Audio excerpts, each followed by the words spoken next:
La cybersécurité, de toute façon, c'est de la sensibilisation, c'est de la formation. Et c'est l'affaire de tous, en fait. Finalement, les utilisateurs aussi sont concernés. Il faut quand même qu'ils se rendent compte qu'ils sont partie prenante de la politique et de sa mise en œuvre. Quand on veut mettre en place ce type de politique, on se rend compte que forcément, dans les actions demandées aux collaborateurs et dans les comportements qu'on va leur demander d'adopter, ça va impacter, ça va être du changement pour eux. Un utilisateur qui est bien formé sera le premier rempart de tous les autres artifices techniques qu'on aura mis en place.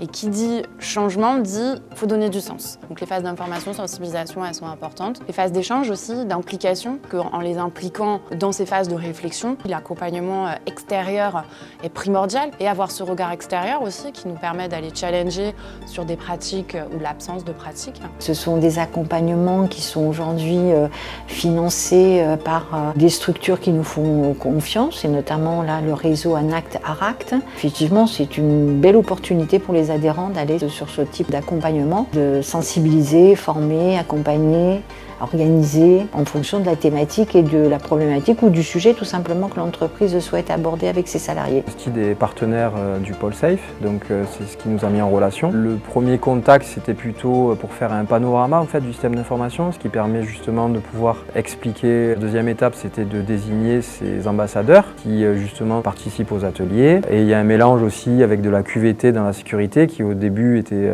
assez difficile à comprendre, mais avec les bonnes explications qu'on a pu avoir avec le pôle Safe, on comprend que la QVT a du sens parce qu'il y a beaucoup de contraintes et du coup la contrainte dans les usages informatiques fait qu'on a tendance des fois à contourner la sécurité. En les impliquant dans ces phases de réflexion, ils sont d'autant plus en mesure de dire pas simplement voilà, on a une nouvelle procédure, voilà comment il faut faire et puis il faut le faire et puis sinon c'est pas bien. Le travail qui est fait de toute façon servira aussi pour les autres obligations légales ou certifications qui seront de toute façon nécessaires. Oui, ça demande un petit peu de temps et c'est pour ça que ces différents points étapes dans l'accompagnement sont importants parce que ça nous permet nous aussi à chaque fois d'avancer encore un peu plus dans notre démarche, dans notre réflexion. On tient vraiment effectivement très sincèrement remercier l'ANACT-ARACT pour son soutien ces 2 dernières années, pour l'appui au quotidien, la confiance et vraiment aussi ce côté agile. J'ai hâte de voir la suite, c'est quand même un sujet qui est super intéressant.